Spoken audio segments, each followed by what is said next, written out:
So question 2, balance this equation.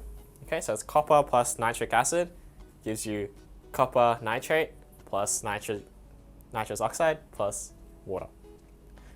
First, we write it in general form, just putting A, B, C, and D, also E, sorry. And then we set the coefficient of the elemental metal to be 1, okay? So we set A to be 1, okay, like we did before. And so we write balancing equations. So to balance for the copper, we have A has to equal C, okay? Because it has to be the same number of coppers on both sides. So A equals C. For hydrogen, B has to equal 2 times E, right? There has to be the same number of hydrogens on both sides. So 2E hydrogens on the right-hand side has to be the same as B hydrogens on the left-hand side. So we get B equals 2E. Now for nitrogen, this one's a bit harder because you've got B on this side, B times 1. That's how many nitrogen atoms we have on the left. But on the right-hand side, we've got 2 times C, so 2 times C, plus D on the right-hand side. So we have 2 times C nitrogens plus D nitrogens on the right-hand side, and B nitrogens on the left-hand side. And finally, oxygen. This one's probably the hardest because there's so many oxygens. But you've got 3 times B oxygens on the left-hand side, which is here. 2 times 3 times C, which is 6C. 2 times 3 is 6, plus times C is C, 6C. D times 2 oxygens, so 2D, plus E oxygens. Okay, so this is the balance for oxygen.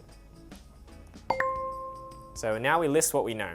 We know that A equals 1, we've set that. So that means C also equals 1. Okay, so we know those two instantly.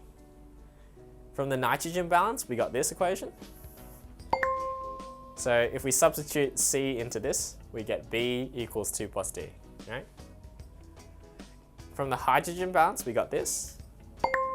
And so E equals a half B. Now you can sort of manipulate this as we go along, but so how you solve these equations is totally up to you. But this is how I did it. And if we substitute 2E or B for 2E in this equation, we get 2D, 2 plus D equals 2E. Okay, so we're just substituting B. Okay, so now we've got equations 1, 2, and 3. Now from oxygen balance, we've got this.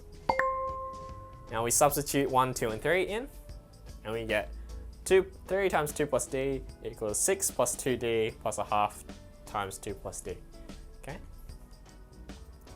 Now if I take this whole term and subtract it from this side and subtract it from this side, we get 3 minus half is 2.5, and the fractional form of that is 5/2. Okay. Just imagine this was like x or something. And this would be the same, this would also be x. So it'd be 3x minus a half x, which is 2.5x. And that's that, okay? Now I'm expanding the brackets. So I get 5/2 times 2 is 5, plus 5/2 D, because I'm multiplying the 5/2 in. Now if I rearrange this and simplify, we get a half D equals 1, okay? So I'll leave that for you to do. And so D must equal 2. Now if I sub back into each of the previous equations, so B equals 2 plus D. So if I substitute D, I get 4. 2 plus 2 is 4.